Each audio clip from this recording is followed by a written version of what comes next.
I was just putting this sweater on because that is what I'm going to talk about.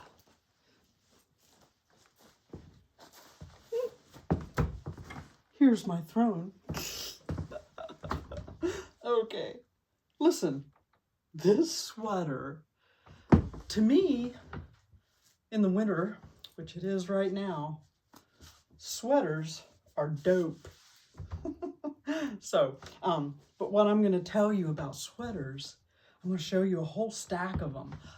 Over the years, I've gotten so many sweaters, and I've done things with them. And I'll tell you more about each one, how I did it. This particular one was Izod. I only buy good names with quality. This is high quality cotton, and it had cuffs that were too long for me, so I cut them and I did my little trick there. I opened it up because the neckline was way up there. It wasn't a turtleneck, just up there. And so I've done all these things to make it tweaky, and I'm going to show you a bunch that I've done, and I'll show you the exact little tricks that I did. And somebody said I need to show the sewing. I don't understand. I could do that, but I don't have a lot of time. I'm running a small business of doing this stuff for people. So I'm just showing you what I have done often. This is a sweater collection, and I'll show you many, many things I do with sweaters, but this will all just be about the sweaters per se, and I'll show you more. But anyway, I love this one. I chose the silver buttons. We'll talk more.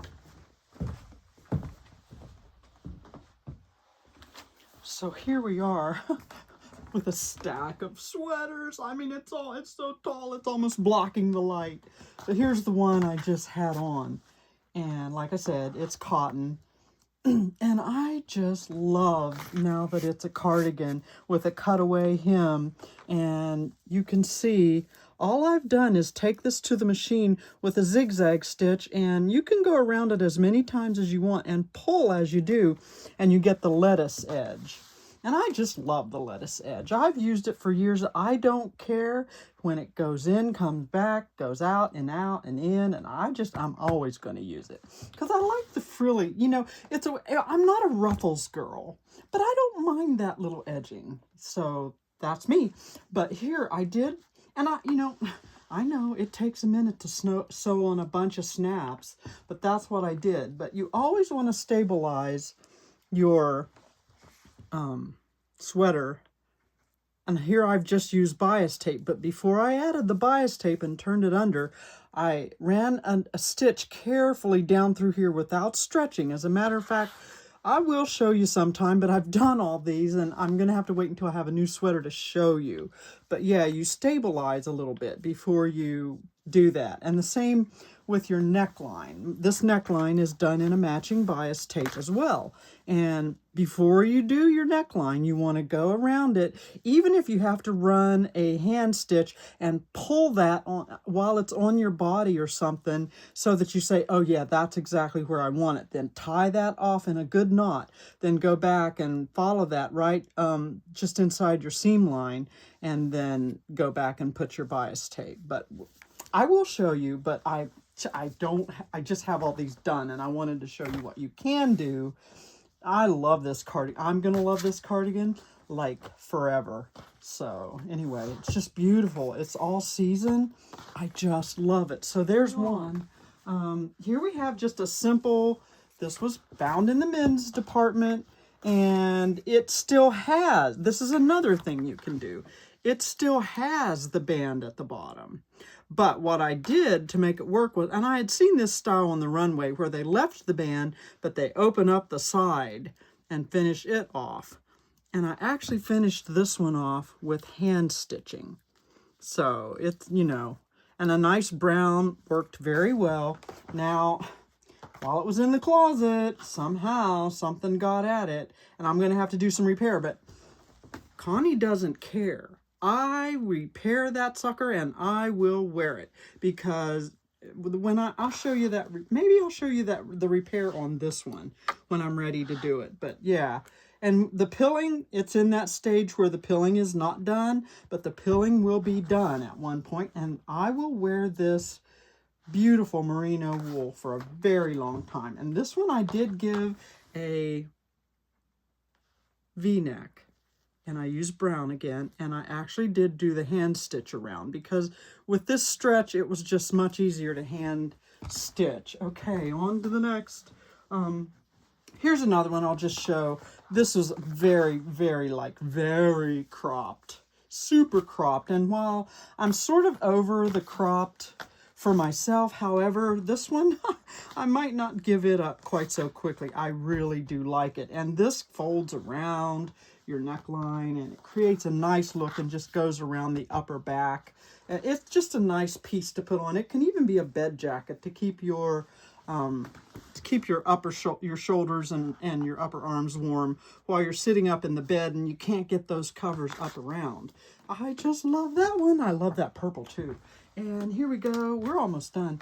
But this one, I don't know what this was. This may have been a Lord Byron or one of those brands, you know. It's nice. It's like a heavy wool. And yes, look at that. It has a little issue, but we'll fix that and it will never be seen.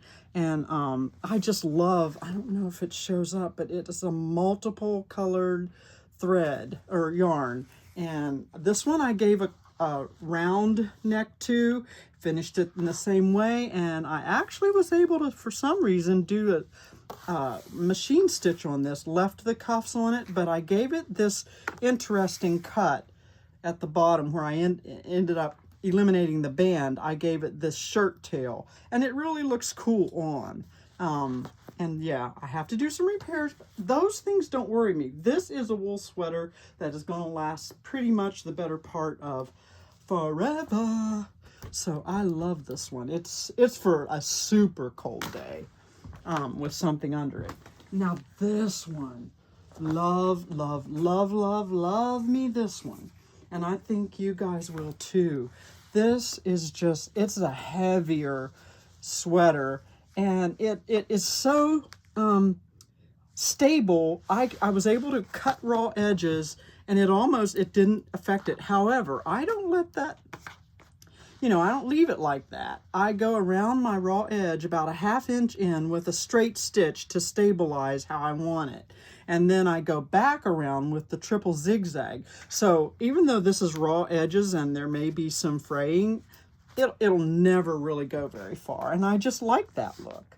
I like the look. So there's that one. I loved the cuff on this one, so I kept it. And I finished it off again with the snaps, and I used grosgrain. On this one, I used grosgrain. I stabilized my edge, then I came in here and I laid the first edge down, sewed it through, and sewed it again, and then added all my snaps. So both edges are stabilized, as well as the neckline, which I did as I described. So I will have to do another one for you so you see exactly how that's done. But I think if you sew it all, you should be able to figure that out. But I'll show you. There is no doubt another sweater somewhere that I want to do, and I will do it for you. So I love this one. You can throw it on. You don't have to pull it over your head. So here's one that I think is super fun. Super fun. So yeah, I left every piece where there was a seam, I left a little split.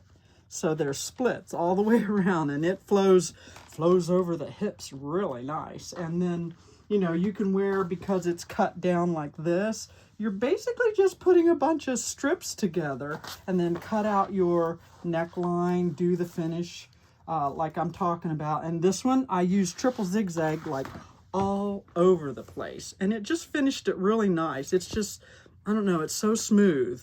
And I gave it a neat little cut as you'd see in a vest, like a man's vest. But I really like this one a lot too. And then the blues that goes with denim just beautifully. Here we have a beautiful piece that is it says Miss Winston 100% wool. It has the mark. And this was a jacket Often, however, jackets get little issues in the sleeve at the elbow, so I removed the sleeve, made myself a vest, and there was very little else I had to do to this one. I'm not always a fan of covered buttons, but in the case of this one, why remove them? They're perfectly fine. So I love, I get so many compliments on that. So jacket to a vest is always a good plan. And here, this might be the last one I show you. The other two are repeats, but this is when I collect up a whole bunch of grays. I'm like, I have all these gray sweaters. So why don't we cut the bad parts, or actually you're cutting the good parts out, and make ourselves a nice new sweater. See how I did that? And there happened to be a small bit of Angora sweater that had the silver lurex, and I used that for the neckline and the cuffs, and I sat around and I did all that blanket stitch by hand. So, you know, if you're going to make yourself something nice, hey, add a tweaky detail that's going to make it really stand out. This is another one I get a lot of compliments on. Gray, I always tend to go back to gray. Now, if you'll notice, there's a little pilling on this side, but I can deal with that. I'll just, you know, I'll get that off, and it's no big deal at all. So, yeah, love this one. It's just a very simple cut, simple tunic cut. Okay, and I think that's actually it.